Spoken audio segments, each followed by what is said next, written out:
I know we all like to talk about empathy and compassion, but you have a lot of empathy and compassion towards people, but your willingness to help anyone that needs it is unmeasurable. Like, I believe that I try and help as many people as possible, but I would be a lot more anal in my replies sometimes. But you seem to always have this open door policy where it's like, ask me anything. You would jump on a phone call with any human being that said, can we chat?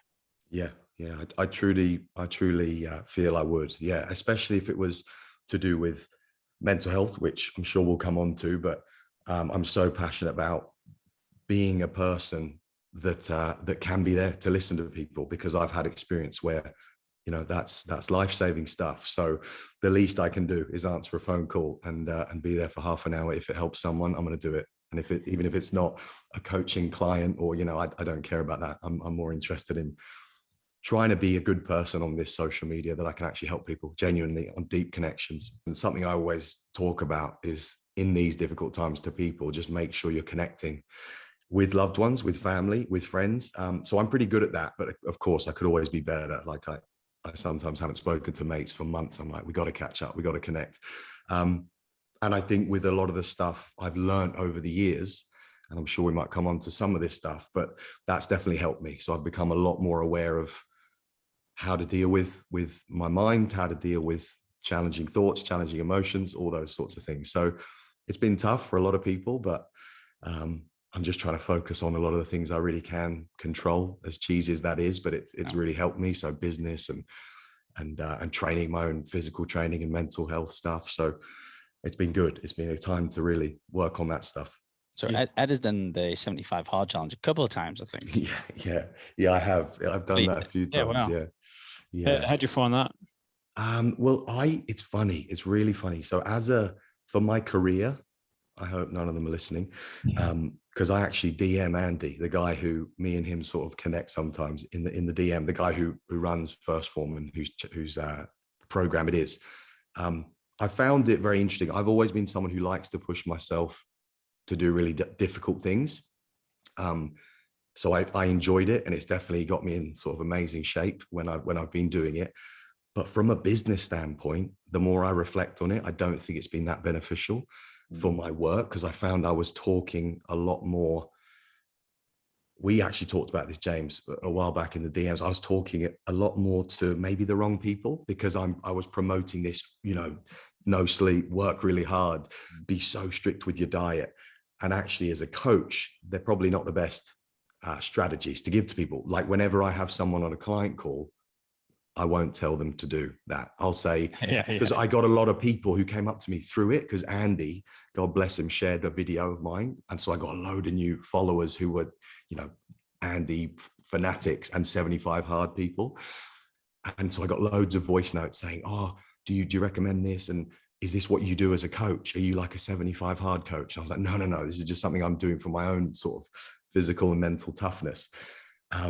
And every time I was on a call, I was basically telling people what I tell people now as a coach, that's a lot more balanced, a lot more well-rounded, and that it might not be the best thing for you. But equally, I'm never going to tell someone not to do something. But does that make sense? So I've really realized in my content now, I'm not talking about that stuff anymore. Because I'm like, actually, maybe I'm sending the wrong message from the people who I'm actually going to work with. Let's just have a quick one just about what it is. Yes. Just some people listening. Yeah, so basically it's this guy, Andy, who runs a massive company in America called First Form. And, you know, he's kind of divisive as a bloke. I think that would be fair to say. And I'm not a fan on a lot of the politics. We're not going to get into that stuff today, but going hard on that lately. He talks a lot about that. And to be honest, Andy, I hope you're not listening, but I've had to mute his stories just because I can't deal with a lot of that stuff. We're not going to go down that rabbit hole, but he's a great guy, and he's really helped me with the kind of mental toughness and the career development. So I've always been a fan of his. And then he has this challenge. So it's basically 5 critical tasks. The phase 1 is that there's I think 4 phases when you put them all together. It takes a year to complete, but the basic premise is 5 critical tasks that you have to do every single day for 75 days straight, without a break, without making any errors or mistakes, which is a thing that I struggle with telling people about, because as I'm sure we're going to come on to, it's not the best thing from a coaching strategy. You have to do 2 workouts a day, 45 minutes, 1 outside in the rain or snow or wherever you live in the world, 1 inside. You have to be very strict with a diet. So you pick your sort of caloric intake and you have to stick on that. No cheat meals, no alcohol. He talks about you have to read 10 pages of a personal development book and you have to drink 4 liters of water, I think, something like that. So those are kind of the tasks. And you just basically do those, smash them out every day consistently. You also, if you don't do one of them tasks, you have to start from one. You go back to day one. Yeah. Yeah. So, it's been sort of like, it's a massive program. It's free and so many people do it, and sort of been heavily criticized by people who don't really know what it's about because they think it's like a diet protocol. But at the crux of it, and Andy sort of puts this across, is it's more of like a mental resilience course. 100%. Yeah, 100%. And that's why I did it, because I know it's not probably the best thing to do from a actual well-rounded health, program. It's just to test yourself. And can you push yourself when you really don't want to work out? You go and do the outside run or whatever you're doing. And it was great for me, that part of it. But yeah, I'm kind of on the fence with it now just because of the field I'm in. I think if I was a bloody lawyer or something, I'd promote it and it would be very different. And I'd just do it purely for myself. But it does sort of come up against some of my own philosophies, if that makes sense, with actual wellness and health. But it serves its purpose as what he's going for. And he's very open with that. He says there are better weight loss programs out there. This is for your mind. And I love that about him as well, because that's what he's all about. We've sort of touched on you being an online coach, but maybe you could just describe like what it is you do, why you do it, and who you love working with. Yeah. So it's very different to 75 Hard, that's for sure. So it's much more, I hate the term, I can't stand the term life coach, and I'm certainly not one of those, but it's much more of a lifestyle approach. It really is. I started out being I started out as like a PT and a strength and conditioning coach with athletes many years ago. So I was very into that, body recomposition. Can you get 5 kilos more on a squat or a deadlift? Because I was working with athletes. That's what they love to do. And then over the years, I really realized that wasn't helping the kind of people I wanted to help, because even when I was in a gym, not with the athletes, just with general population, they were coming in for an hour and then I wouldn't see them till next week, and they weren't getting the basics.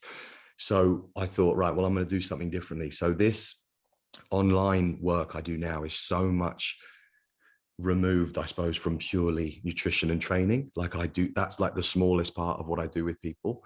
And it's a lot more looking at their career, their relationships, their lifestyle, and how they actually are structuring their days. Because as you guys will know better than anyone, once you get that stuff in order, the rest kind of takes care of itself. When you get someone a new job and they hate their job and they don't know why they've been doing it for 10 years, they go and change their job, then suddenly they're eating better. Suddenly they're feeling like exercising. So it's that kind of approach. And my clientele, I suppose, is mostly women. And yeah, that's what I'm doing now, and absolutely love it. So it's been really good.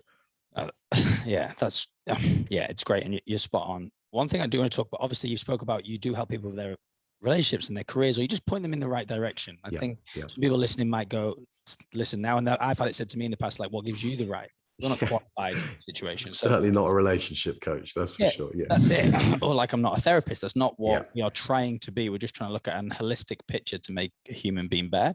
Yes. What are the big differences between coaching in someone like yourself and therapy?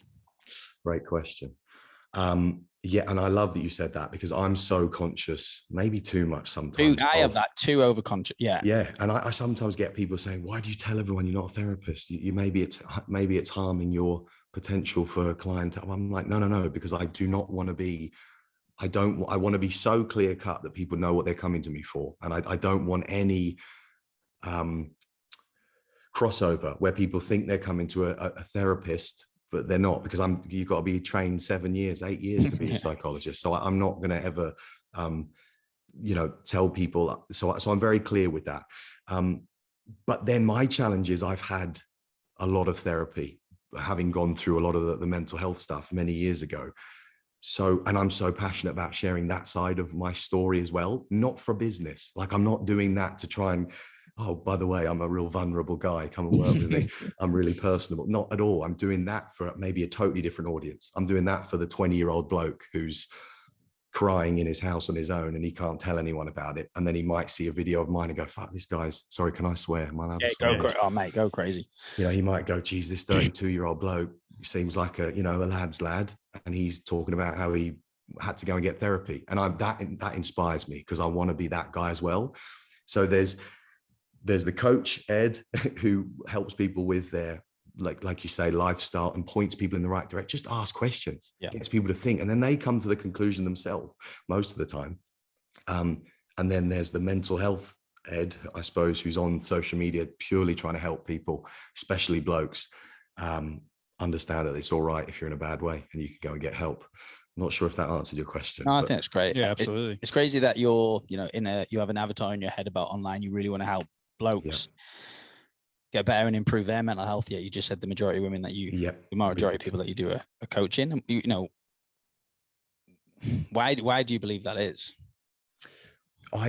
As in for my actual coaching, why do you reckon? Yeah, I think obviously you have a look at some of the facts around men, but why do men find it much harder to then open up? Because we know that they suffer just as much, if not more. Do you know what I mean, in terms of the stats? You know, why aren't those people that you're speaking to getting in touch and asking for help? And I know that's a very big question. I get that, and everyone's trying to figure it out. But yeah, that's a good question.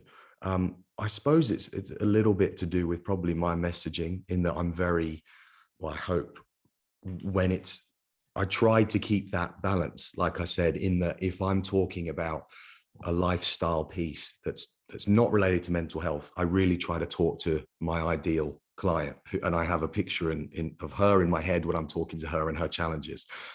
And for whatever reason, a lot of people over the years have related to me as a I hate to say middle-aged or older, but it is. You know, all our people will listen to this. If you're saying middle-aged at 32, they will not be happy. Yeah. So I mean, as in, so that clientele, they, for whatever reason, they come to me. But then when I'm talking about the mental health stuff, I think it does help them hear that side of me as well. A lot of them have said they quite enjoy hearing that, because I'm not pretending to be perfect, or I'm not pretending to have all the answers. I'm very open with, I'm figuring this stuff out as well. And I think people like that. I like that when I hear that in other people.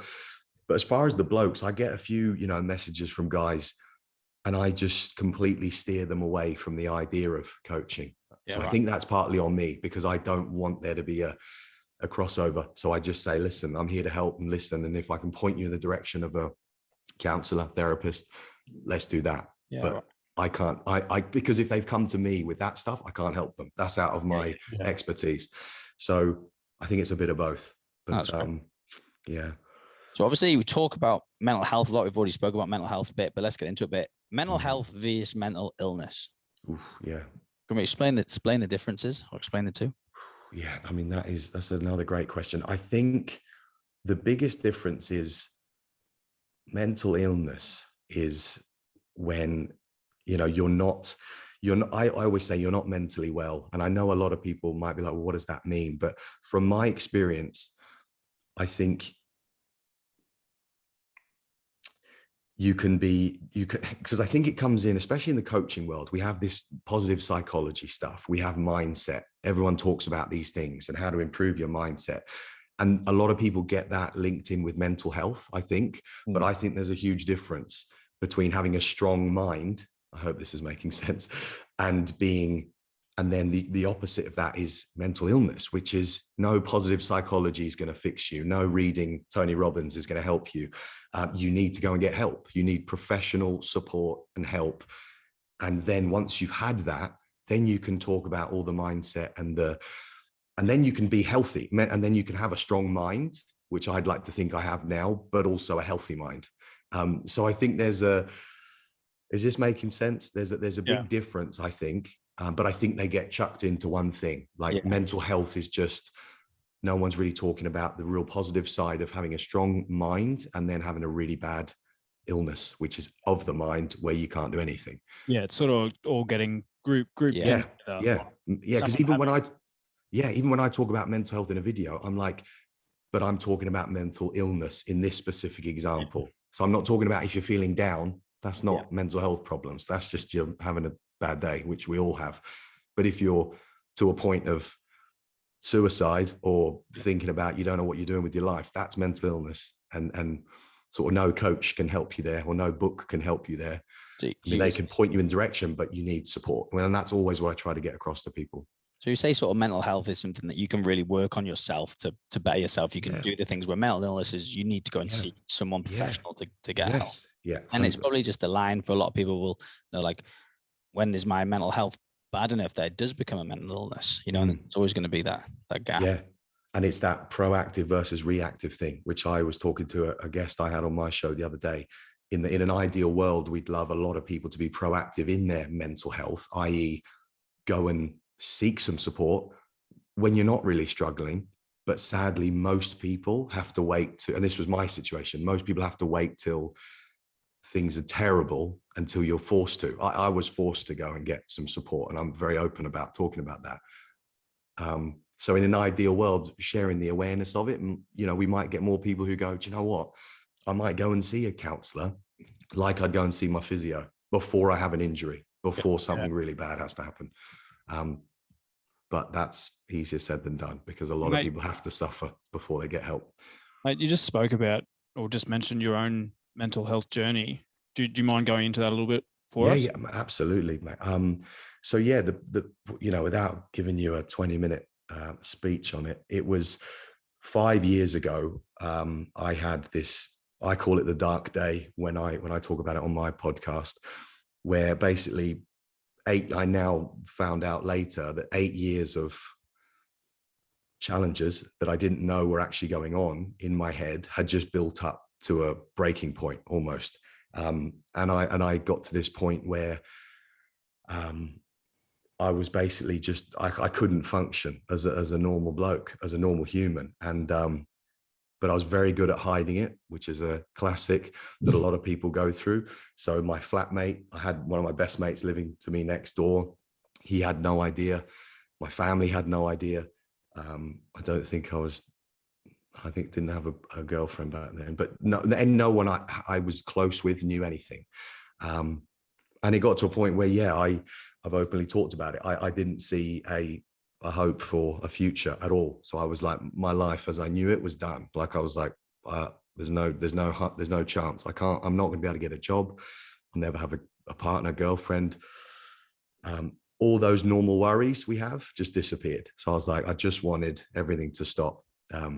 And so, it got to a point where,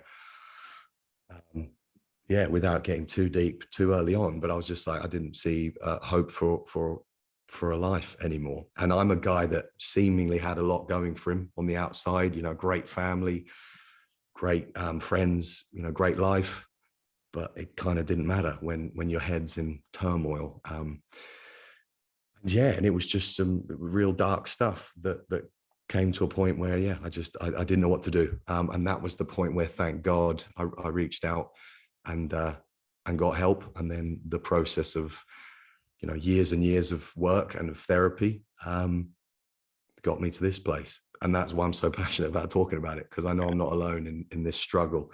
But right now I'm feeling great. So it's been a long process. And that's kind of a basic overview of it all.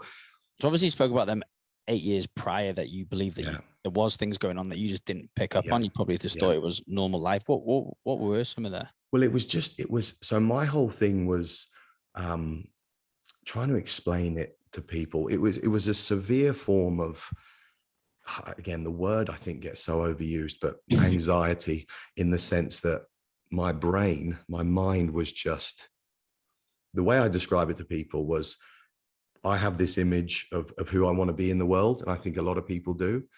We want to be good, people doing great things in the world. And for whatever reason, over the years, my mind just kind of turned against me. And everything that I thought about was just the opposite of that. So my mind was just creating scenarios, creating just severe problems in my own head. And of course, when you don't understand what's going on, and I've done so much work on all this stuff over the years, you don't know what you don't know. So you just keep adding to it, and you keep adding more thought on top of more thought, and you basically just stuck in your head. Like, that's the way I describe it. Like, I wasn't present for many years, for very long. You know, I'd have days where I just was in my head the whole day. But I had moments, obviously, of being a normal human, which is how no one saw anything. But it was just a pretty dark place in my head.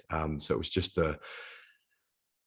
years and then when I look back, I'm like, oh yeah, that's where it started, or that's where some of those challenges came in. So it's very hard to describe, but it was at the worst, at the end, it was like living a nightmare every single day in real life. That's kind of what my head got to, which is pretty scary, if you can imagine that, just living a normal life. And it was pretty scary stuff. And I mean, it's good. Was there anything that you did that was like a negative thing that you did to try and handle the situation? Like, I've never, I can say openly, I've obviously had bad days, but even just talking to you now, you know, it's quite emotional. Like, I've never dealt with mental illness. I've never had depression. I've never had anxiety to anything. So, but I know alcohol would always be the crux that I would go towards. Always. If I had bad, it would always be booze. If I broke it with booze, like, that's how I would handle it. Is there anything that you did? Mate, great question. Yes. But it was thought rather than booze or anything. So, and that might sound weird to people, but when I found out over the years of the therapy work, I realized the way to deal with it was what they call diffusing your thoughts. So a real good example is, so my guy that I worked with, it was like this chessboard analogy he gave me. So if you imagine, for this example, you've got white pieces on the chessboard, which are your positive thoughts. So no, I'm good, I can do this, or I'm not the person I think I am in my head. But then every time you bring a positive thought, what follows? The black piece of the chessboard, the dark negative thought. Now, in most healthy brains, you don't sort of ruminate, they call it, with those dark pieces of the chessboard. I hope this is making sense. So the therapy teaches you to feel the thought, hear the thought, understand that it's just a thought, something you don't have to buy into, and then let it go. And this is kind of what meditation teaches. This is what all these therapy measures teach you. But of course, when you don't know this, you add more thought to it. So you kind of add a positive thought on top of the dark thought, if that makes sense. But in doing that, you're going further down the rabbit hole. So you're basically just spiraling out of control. And then you get to a place where you're trying to outthink the thinking, if that makes sense. So you just go down and down and down. And like I say, I could have been in my room before I had to go out.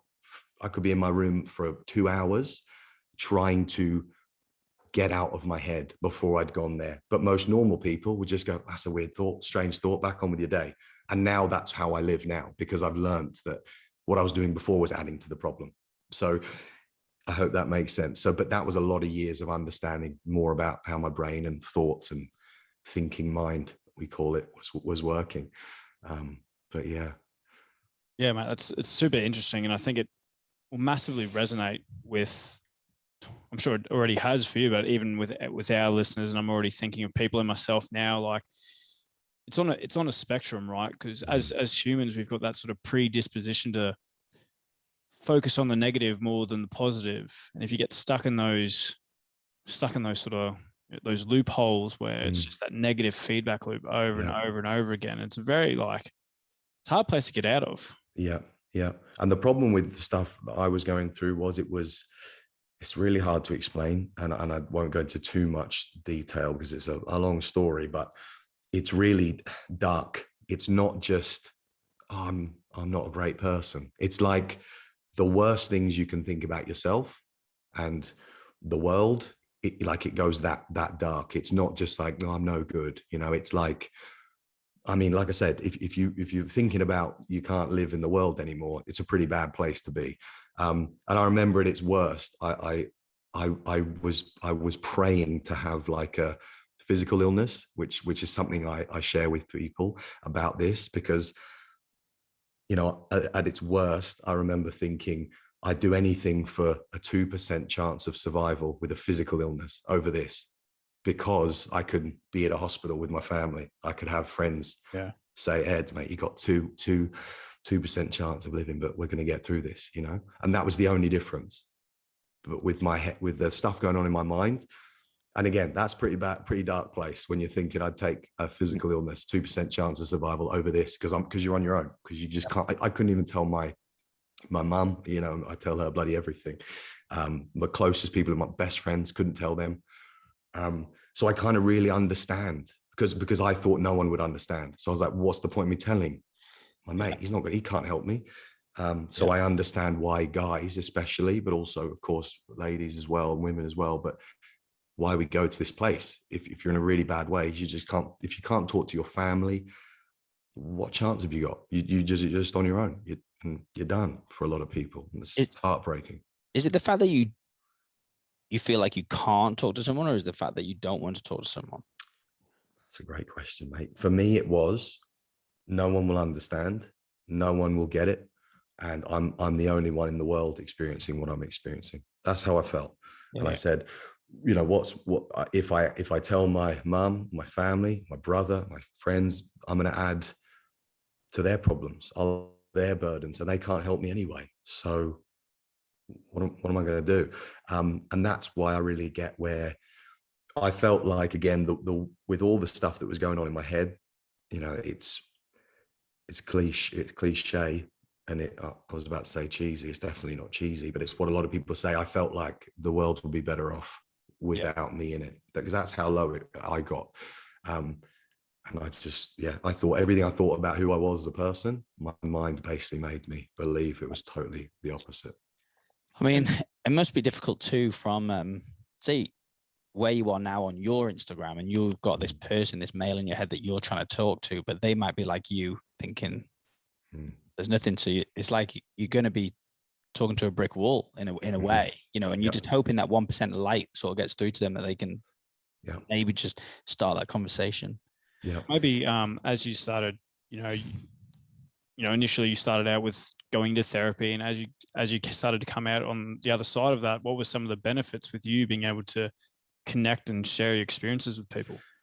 Yeah, well, I think to come to both those points, the biggest thing I try to get across, because I understand, James, exactly what you're saying. There's going to be so many people who are like, and I even say it in my videos, I say, I understand if you want to punch me in the face through the screen watching this video, because I would have to you, I wouldn't understand the guy talking to you either, but I'm trying to get through to them to let them know that you don't have to try and have all the answers. And it is to the person who's in a really dark place. I'm not talking to the people who are like, I'm feeling a bit down, you know, life's challenging. Like, we all have that. I still have those. We all do.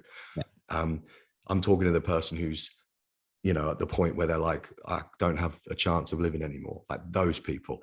And I'm trying to talk to them to let them know that you don't have to try and have all the answers, because I think that's the biggest problem. Like a health journey, we try to get to the top of the mountain before we've figured out, you know, how to just get our basics in order. And with mental health, I think it's even worse, because you're like I said, if you're in a position where you're like, I don't want to be here anymore, to get from that place to I'm going to have a wife and kids and a career, it's quite a big gap. Yeah. So it's trying to break it down for people, to let people know that the first step you have to take, in my experience, and what I'm trying to get across, is to reach out to anyone. And that's why I say even a random bloke like me on the internet who you don't know, because actually it might be easier to talk to me than your brother or your sister and for me, it was my sister. And I just phoned her up. I didn't tell her anything. I just said, I'm in a very bad place and I need help. And she had been through therapy herself, which is why I could feel I could talk to her. She wouldn't judge me, probably.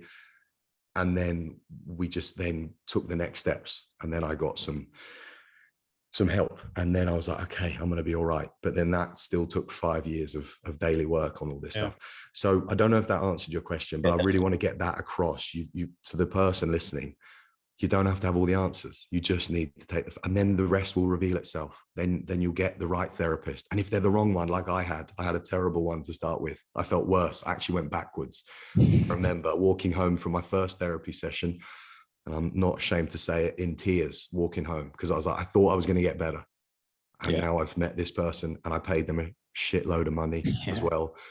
And I'm worse. Connect. Like That was terrible. Like, but then I got the next one, and he saved my life. 100%. I'm he's going to come to my wedding. You know, he's that important in my life. So yeah, then the next steps reveal themselves, and then you do the daily work to get you healthy. And there's hope. That's what I try to get across to people. No matter how bad you are, there's hope. That's awesome, mate. No, I think, it's a deep conversation, but like, yeah, as Sean said, obviously you got therapy, 5 years is a hell of a long time. Yeah. When did you know you were sort of on the other side? Oh, mate, the first session of the second therapist was like a 500 kilo weight vest had been taken off my back, because straight away he just said, this is what you're going through, and this is exactly, and he hit it to the T, because like that's what you've been going through. And it was unbelievable, because then I thought, I'm not alone, I'm not crazy. I thought I genuinely, at its worst, I thought they were going to take me to Shutter Island, put me in a padded room, like no joke. Yeah. That's also why I didn't want to talk to people. I thought, if I ring my mum, she's going to get the Shutter Island police over, get me in some padded room. That's how bad it was. Yeah. And then this guy said, Ed, mate, this is what you've got. This is what you've been going through, and you're gonna be all right. So that day, I was like, I mean, it's a nice story, because it's easy to then think it was all easy, like from the next day, and it wasn't like anything. It was, and it still worked to this day. But that was the moment where I was like, I'm going to be all right. And then that was a moment where I was like, if I get through this, I'm going to try and help some other people. I don't know how, but I'll figure it out. So obviously through therapy, and I suppose a lot of adversity and building up some level of resilience, and then you speak a lot about certain philosophies as well in your messaging. Is philosophy something you've always been interested in, or is it something that you've been interested in during therapy? I've always been interested. I was never smart enough, or so I thought, at school to study it. All the clever kids studied philosophy and English and all these subjects. But I was always interested in it. And then as I went down the kind of path of just trying to understand the brain a little bit more, and more about teachers of the past, I got into heavily into Stoicism and all this kind of stuff. And I just think there's a lot of crossover between ancient philosophy and modern day psychology as well, and therapy measures. So yeah, I've always been into it, but like over the last few years, I'm a big time, reader of it all, and just I'm fascinated by the lessons we can learn from the past, from people much smarter than ourselves. It's crazy when you read some of the books about the Stoics, and you're talking hundreds and hundreds and hundreds of years ago, and you're like, it's the same fucking problem I've got at the moment. Exactly. Yeah, and even like I don't like the word spiritual teachers, because I think, again, that's a real overused term. But I think there are some amazing teachers out there, on Instagram, but also, teachers that share both sides of that. They share the philosophy and they share the psychology. They share the therapy measures as well. And they're the people I find really interesting. So I'm just interested in to read so many different things, learn so many different things, and see what I can take and then throw away what's no use. So if we stick with it, so obviously, I would say from a visual standpoint, mental health is getting worse, and I don't really know the why. So there are so many people struggling. Why do we believe that it's getting worse, or is it getting worse? Do you believe, or is it just more prominent now because of things like social media? I think it's a bit of both. I think there's an element that's getting better, in that I think you do have guys like us talking about this, and hopefully this is helpful to people listening, because I know when I listen to a podcast like this, when there's a guy or a group of guys, and even girls as well, someone I look up to, and they're opening up, I'm like, that's amazing. And that really does help me. So I really hope this conversation helps, but also I think that's a thing that's allowing it to grow, and the conversations are happening, and it's not as weird now if you've had mental health challenges or mental illness challenges. Because I think a big problem is, and again, for me, I think a lot of the media portrays the mentally ill person as a psycho, as someone who's the creep down, sitting with a jacket over, and he's going to go and do some horrible things to a lot of people. That's how the media portrays. Every time there's someone who does something, he was mentally ill, he was mentally unwell. Yeah. And I'm sure he was, or she was, whoever it is. But you know what I mean? So I think conversations like this make it more like, oh, there's just a normal bloke who's not weird. Well, I hope people feel that, but they're like, it's just a normal guy going through some challenges. So I think that helps. The conversation really helps. And then, but I think the problem's still there. I mean, I don't know the stats, but I think it's still men under 45. It's the biggest killer is suicide. I mean, that's horrendous. So there's so many things that are still really not good about it, and that we need to do a lot more work on it as a collective. But there's also a part that it is getting better in the sense that more people are talking about it, if that makes sense. I think just having obviously people like yourself, you're a rugby boy, let's say you're a chiseled human being, you're a good looking fella, you got a big beard, you got the rest of it, nice deep voice, you're talking about it. People like Tyson Fury, obviously heavyweight champion of the world, has just been through it. His story is probably your most famous mental health story of the last sort of 3-5 years.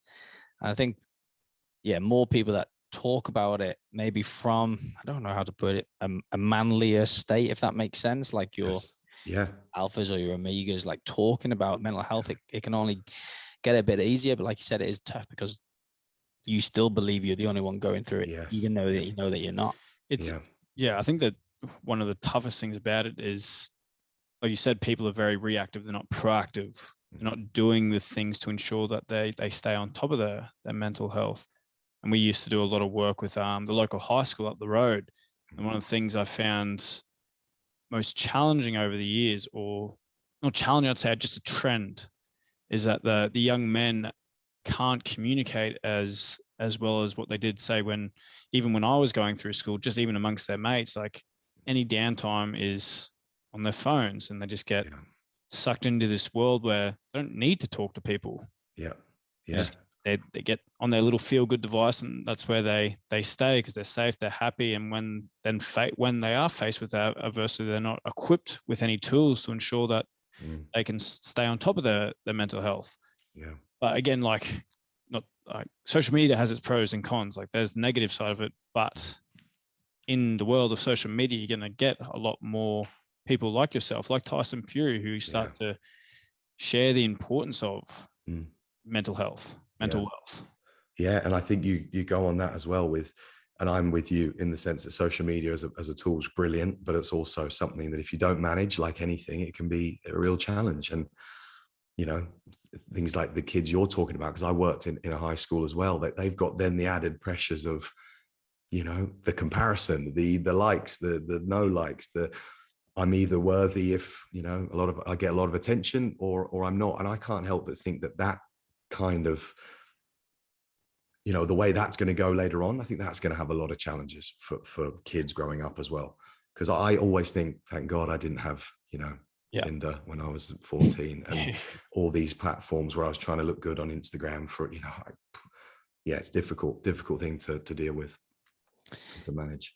Yeah, social media is tough, isn't it? But now you've got people, TikTokers and all these people that create reels and stuff, and they're just getting famous through social media, which that's great, but you're going to come under a lot of scrutiny. It's like when you see people that have made it and they get posted on Lad Bible, for example. Once you've been posted on Lad Bible, you're guaranteed to get a lot of followers.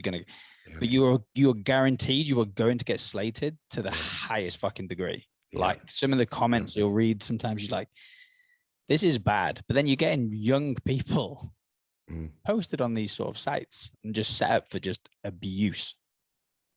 Yeah. Sorry, lads, you went a little bit red, so I didn't hear that whole question. If it was a question, I lost you for a bit. Are you with me now? You're back now. Yes, perfect. Sorry, you froze for a second. I was just ranting on social media, just about the things like the people are set up to fail online. They're set up and they're becoming big. And like I said, they're posted on Lad Bible. If you're posted on Lad Bible, you're going to come under abuse, just the biggest amount of abuse possible, because there is a lot of people on the internet that are just there for one reason, and that is just to be mean and just to be a troll. So it's just not going to help. It's not a helpful fucking thing, is it? You know what I mean? And I think even kids, they should be limited. Yeah. There has to be some sort of limit on it, but there's not, because my kid's 3 and we don't give him a phone. We don't give him much, but he can make his way around a phone. Yeah. It's wild. You're like, where did you pick that up? It's just on. Yeah, not good. Yeah, I got my first complaint the other day and it almost broke me. I was like, oh, on an email list. And I was like, come on. So it's something you got to manage. And I think it's tough. It's tough. Even if you feel like you're a very resilient person, managing just something as simple as that, someone, saying something about you, you just got to, again, control what you can, get back to if you believe you're doing some good stuff, put it out, and not everyone's going to like it. And I think that's something to remember as well. That's a strange thing. Like, as we spoke about earlier, people love to focus, or they don't love to focus. We just have that predisposition to focus on the negative. Like, you scroll through a comment feed on any topic, and you're more likely to read the negative ones. Yes. And people don't post that. People don't post their positive comments. Like, if I see a post I like, oh yeah, sweet. Move on. But you see something that like is a little bit controversial, and you get stuck in the threads of reading like people teeing off on each other. And something really interesting, I don't know if this is a genuine theory, but I'm going to make it one. The people, like, say on the COVID updates that get released, you get people who will just post this like random thing about, like, say the 5G towers, or like, the vaccines, like giving babies horns or something like that. I struggle with this stuff. But you click on their profile and it's a fake profile. There's just it's a fake profile picture, and all they've posted is just like shared really controversial articles. I reckon fake. Oh mate, I can't deal with all that stuff going on at the moment. I really struggle with. I have to limit that. But then maybe that's a good little message for people. Just limit your time on these pages, because I'm a big believer in, you only have so much energy a day. And if you're just getting sucked into all this negative stuff, it's not helping you. It's just not setting your environment up for success at all. But I get stuck in it too as well. It's tough. So just moving on from here, obviously vulnerability, you mentioned it a bit earlier on, vulnerability. And for years, people have told people to be vulnerable. But where is that space that they can be vulnerable? You know what I mean? It's tough. We see it. We'll say it. Everyone says it. In my rugby team back in the day, they would say it. But you bring something up in a team environment, you're going to get ruined. Yeah, I think and that's definitely one of the challenges with guys as well. And I can only talk, as a bloke, but in those environments, like I've been in many rugby environments, it's very much, you don't bring up your problems in the changing room. You just, it's lads and it's beers and it's having a great time. And that's amazing. And we shouldn't ever lose that part of, that sporting, side of things. But I think it is about, and I think you do have to be, I think it is a bit of a personality trait to be able to say, do you know what? Either to your group of lads, I'm willing to be the person who will listen. And if you need to be serious, just have a safe word or whatever it is. Then we know it's a space to talk, and it's not lads and beer and rugby and that sort of chat. And then equally, if you're the person who's going through something, to really just say to the lads in that situation, I need to talk something serious now. And then you're kind of setting up the conversation for, this isn't just banter. This isn't just lads chat. And I think those kind of conversations, the more of those that happen, the better, because then you create the space for that vulnerable, if we're using that term, conversation to happen. But I think a lot of guys especially feel that they can't do that because they don't want to be a downer. They don't want to bring, the changing room vibe down, or whatever it is, in whatever situation. But I think it's just being able to pull people aside and say, look, I need to talk to you about something that's a bit more serious. And whoever you find you can do that with, that's so important, because if it's your health at the end of the day, you've got to do it. So I think we got to create the space for it. And we do that by breaking down the general fun conversations by saying, this is all great, but I need a little bit more now for half an hour. Can we just chat? And I think that's huge. I like what you said then about being that person, putting yourself there. And you might come under a little bit of scrutiny for saying that, but just being the person to say, hey, if anyone does need a chat, then, absolutely. It's a really good point. I do think teams are getting a little bit better at it. Yeah, definitely. I'm sure I'm probably talking a little bit more than me, but every year there's there's a cup game, isn't there, about mental health Yeah. for someone, you know, but they always, like you said, there's always, it's the action after something else as bad has happened. That's when they start doing it. But again, I suppose it has to happen. It's better than nothing. Yeah. I just had a guy who's one of my best mates, but he's also an Olympian, but rugby sevens player. And he's just come on my show and he was talking about this. So I think even in these elite sports, it's definitely like they all have team psychologists and things like that. And all that's great, like you're saying, but it's still such a difficult thing because you're like if I was me 5 years ago or 4 or 6 years ago before it really happened, I don't know if I'd gone to the sports psychologist, even if I was playing for England. I'd have been like, well, I'm not talking to them.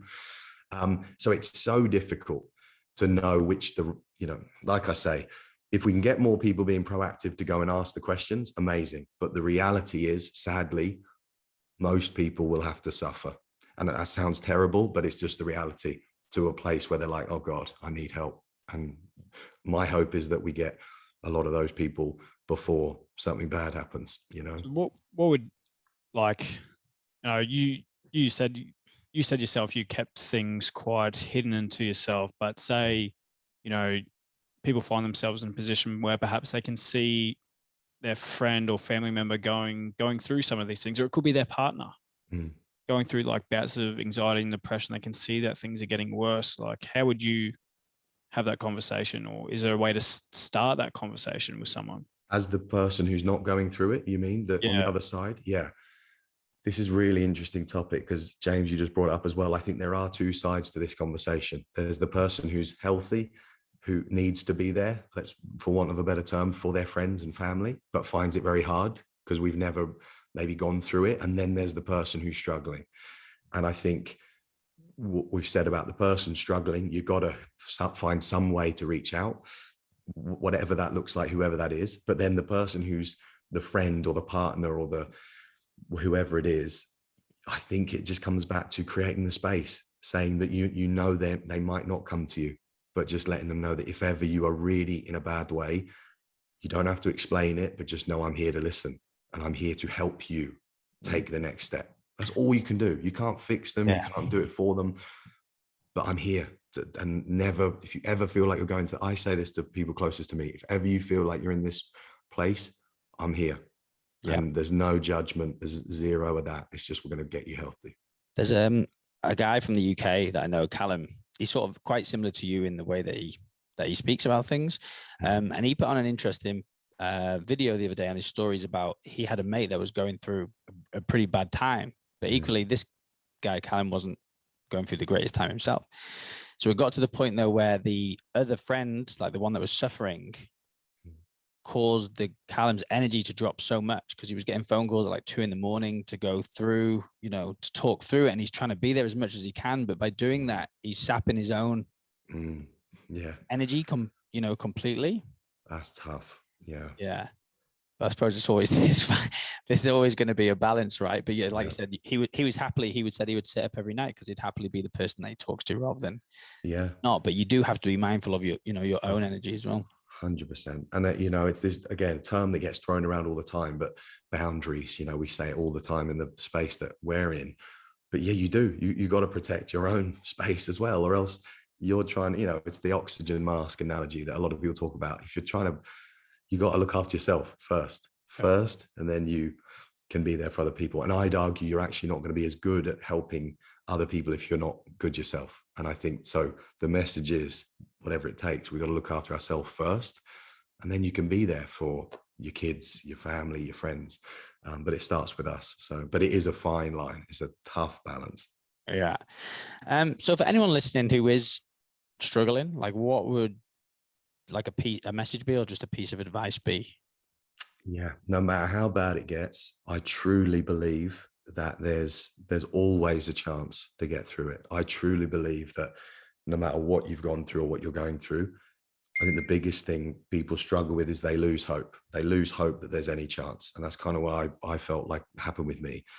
And my message would be that even if you don't believe me now, know that there's just enough hope to keep going.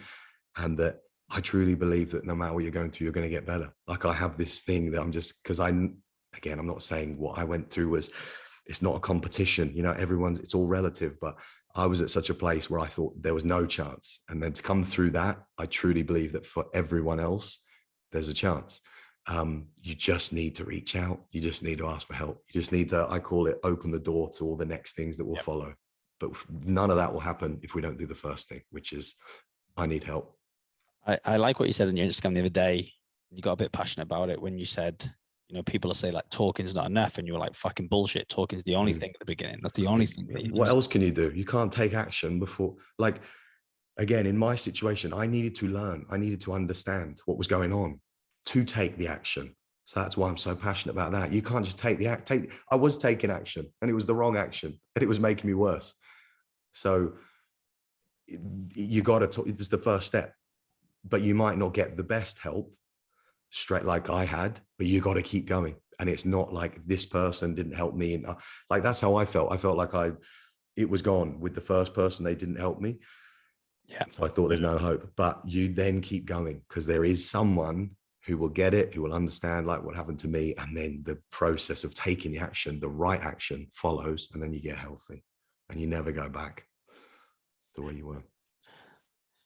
Awesome, mate. It's been deep. It's been great, but we have very deep. Sorry, we'll have a fun chat another time, lads. I think it's been perfect. I could have this conversation. I think it could go for another hour. But finishing question, right? What does it mean to be healthy to you?